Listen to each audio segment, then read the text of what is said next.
हाँ बेगम पहुंच गया मैं। और तू टेंशन ना लै, खियाली का सब तो बेहतरीन सलून है जिथे मैं आया वा।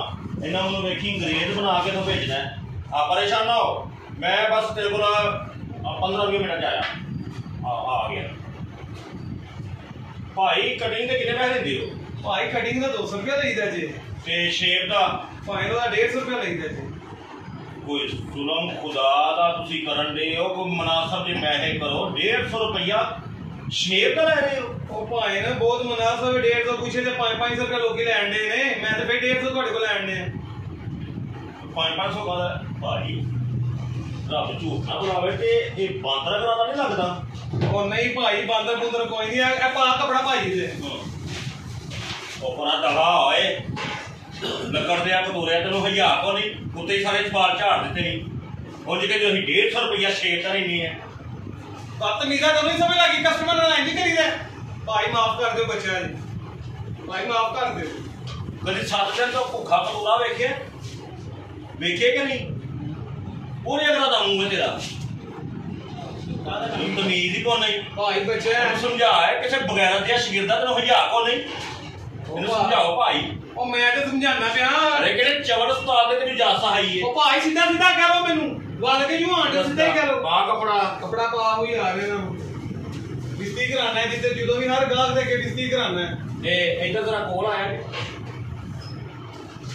ते ਜਦੋਂ कपड़ा पान लगी है ना ते ए बटन खोली देने। तू मेरा नाम रोशन कराएगा, तू जिथे भी जाएगा बिस्त कराएगा। और जूज मजूज दे आंडे आ खोल पा कपड़ा चल। अरे केड़े चवल को जा सीखी तू? ओ भाई मेनू डायरेक्ट कह लो भाई वाल के यूं आंदे पे हो बिस्त करी जांदे पे हो। तेरी वजह तो मम्मा मैं गल्ला सुनाने आ। शेर दे कितने पैसे क्या जे? भाई 150 रुपया घट कर यार, मैं 150 नहीं दे सकता, मैं माड़ा आदमी। ओ वीर मेरे कल ये 20,000 रुपए बिल आया, एडी महंगाई हो गई है, फिर मैं तेन 150 कहने तुसी मैनू कह दे घट कर। मेरे कल्ले दी वजह तो आया।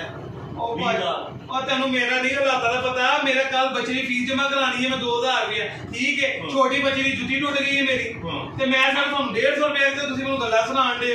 मैं कल मेरे परसों मेरे साले दा ब्याह है ते मैं जनानियां ते सूट शूट लैने ने ते मैं तुहाडे कोल ज्यादा मंगे ने, कोई 150 रुपए सिर्फ झुंगे ही तुहाडे कोल लैण दे। ये सारे मेरे ते पा दियो।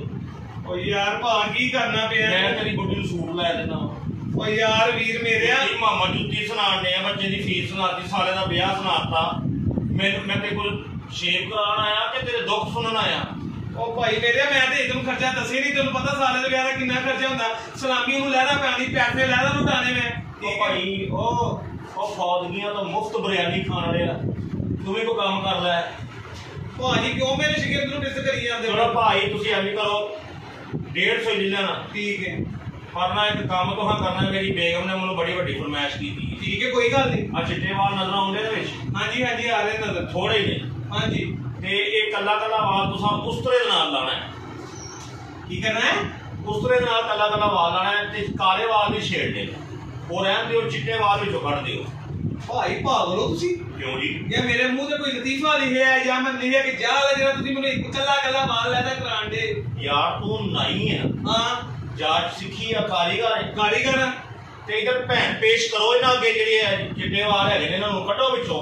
ओ जी तुहानू मैं गल समझाणा पहले भी साडे सलून ते आए हो, बदतमीजी ना करो। तुसी लहरा लहरा ते ही करांगे जिवें भैन दे खत्म ते तुसी गिटका बनाणीਆਂ हुण, जिवें वाल फिट करिएगा तुसी वाल कले कले बनाने हुण। ओए यार करो यार ओ मां प्यो तो चोरी जमन वाले उस्ताद दिया शिगिरदा। और तू एक समझा। ओ भाजी डायरेक्ट कह लो मेनू विच क्यों पांदे हो? टूल प्लाजा विच क्यों पांदे हो? करना जिन्ना दा भाई है चिट्टे वाला दा। ओ भाजी वो तो मैं कर देंगा, लेकिन ये जेडी बुढ़ी थोड़ी अक्ल ठीक है, उन्हें है कुछ समझ कोई लहदा एक वाल चिट्टा चिट्टा। देखो इंटेलिजेंट है वो, अच्छा पढ़ी लिखी है, सोच समझ वाली है, समझदार है। वो तो इंटेलिजेंट है।